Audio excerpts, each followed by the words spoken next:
The Gladiator departure angle sucks. That sucks! But I got a fix for it. And in this video, we're going to talk about it. Hey everybody, it's Bubba with X's Jeeps. And we build badass Jeeps. Well, ever since the Gladiator was rumored to come out, people were already talking about how the departure angle was going to kill it for off-roading. And they were right.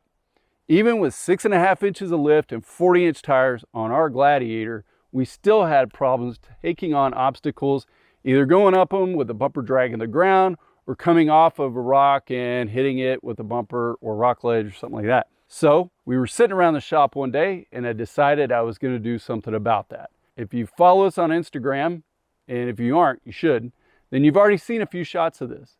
And if you're following us or subscribed to us on YouTube, then you've caught a clip of it in our sway bar video. Basically, all it is a bumper slash skid for the rear. I made some brackets that would mount to the frame using the stock bumper bolts, some 1 3/4 inch DOM, and a skid plate made out of 6061 aluminum, which is pretty tough. We've already taken it out on a few trails. We've managed to put it to work, and it's worked really well. In fact, we took on some obstacles that, a 2-door or a 4-door JK would have a lot of problems with, and we did it with ease. The only thing, if you watch the sway bar video, you will see us chip the tail light on the passenger side. Oop, tail light. No big deal. That kind of stuff happens when you go off-roading. Not only is it super functional as a skid plate, but it completely changed the look of the truck. It definitely gave it a sportier feel or look to it. And it's going to tie in really well with some of the other stuff that we have planned for this truck in the next couple of months. So stay tuned. Now, before you start asking me how you can get your hands on one of these and if we'll ship it out to you, shut up and take my money. the short answer is no. No, God, please, no, no. Yes. But I will explain why. And that is, a lot of it has to do with this body cut right here. It's super critical that that is done right so that this all looks as good as it does. I mean, in my opinion, it looks good. Maybe you don't think so, and I want to make sure that we keep that look. So we're going to keep all these in-house builds only. If you're interested, hit me up and we'll talk about a price and a date for installation. You may also be asking, well, how am I going to tow anything with this truck? To be honest with you, we kept the old bumper and tow hitch there at the shop. If I feel like I'm going to be towing something, I mean, very rarely does that come up at the last minute. I usually know a couple days in advance if that's going to happen.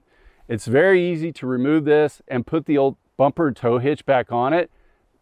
Maybe 20 minutes. I mean, in my opinion, for what I use this truck for most of the time, and by most of the time, I say between off-road and towing, 90% of that is going to be off-roading. I may tow every now and then. That's not a big deal. I can drop this off and within 20 minutes have the old bumper back on here and ready to tow something with it. Also, the license plate, obviously, there's no place to put it on this guy. We just relocated it right here. I just put some nutserts in there. I took a license plate light from Off-Road Only. I wired everything in.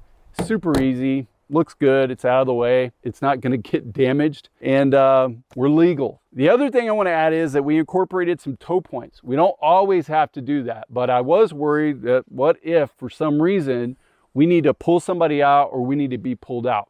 We need some sort of anchor on here. So directly welded to the 1/4 inch frame mounts is a couple of 1-inch clevis mounts that we can easily throw a shackle onto and get towed out or pull somebody out. So not all is lost by removing the rear bumper. A lot of the functionality is still going to be there or can be retained with a few minutes of swapping some parts out. Bonus footage time.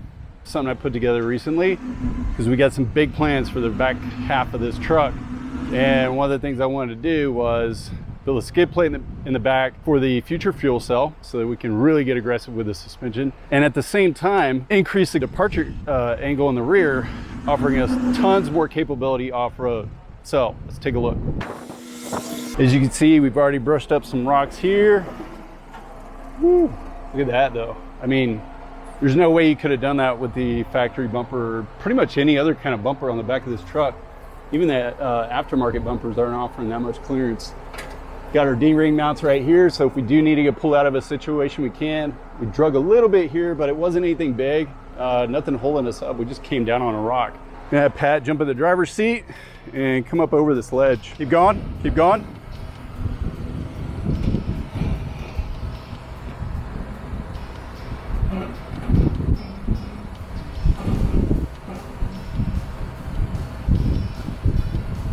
You're doing good, man. It's nothing but straight.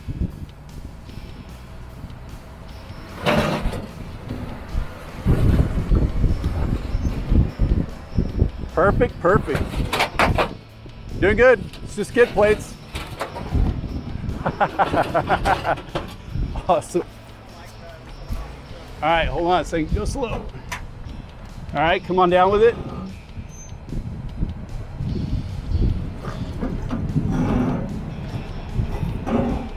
Perfect.